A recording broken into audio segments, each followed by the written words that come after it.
ओम श्री गुरवे नमः।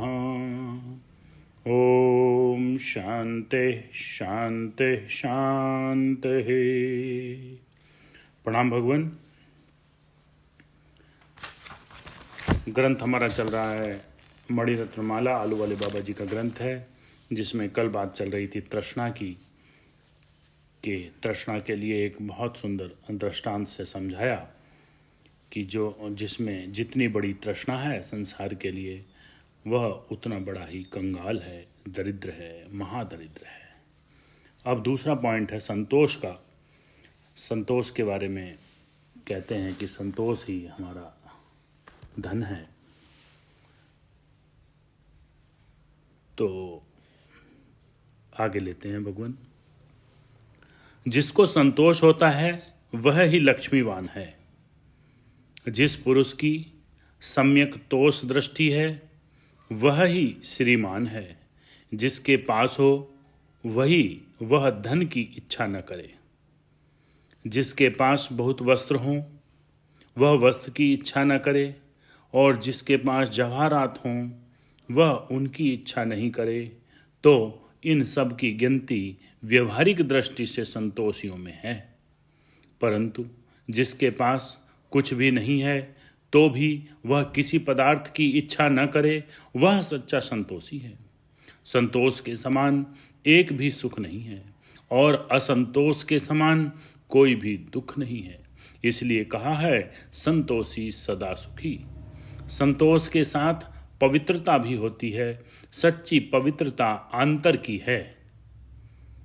जो मनुष्य अपने अंतःकरण में अनेक प्रकार की तृष्णा असंतोष के कूड़े को नहीं रखता, वह आंतर पवित्र है। संतोषी ब्राह्मण शुचि, संतोष वाला ब्राह्मण पवित्र होता है, और असंतुष्टा दुजानष्टा, असंतोषी ब्राह्मण अपवित्र होते हैं।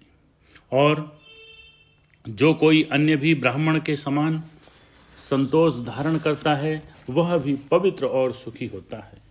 जिसको आत्मबोध से संतुष्टि प्राप्त हुई है वह तो परम संतोषी है। बहुत बढ़िया लाइन है। जिसको आत्मबोध से संतुष्टि प्राप्त हुई है वह तो परम संतोषी है। ऐसा मनुष्य त्रिलोक के ऐश्वर्य को भी तुच्छ समझता है। जब संतोष रूप सूर्य का उदय होता है तब तृष्णा इच्छा रूपी अंधेरी रात्रि का नाश होता है। संतोषवान का हृदय प्रफुल्लित रहता है।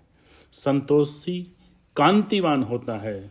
जिसको तीनों लोक का ऐश्वर्य प्राप्त होने पर भी संतोष नहीं है वह दरिद्री है। और निर्धन होकर भी जो संतोषवान है वह सबका ईश्वर है। अप्राप्त वस्तु की इच्छा न करे और प्राप्त वस्तु का उपभोग राग द्वेष रहित करे, उसको संतोषी कहते हैं।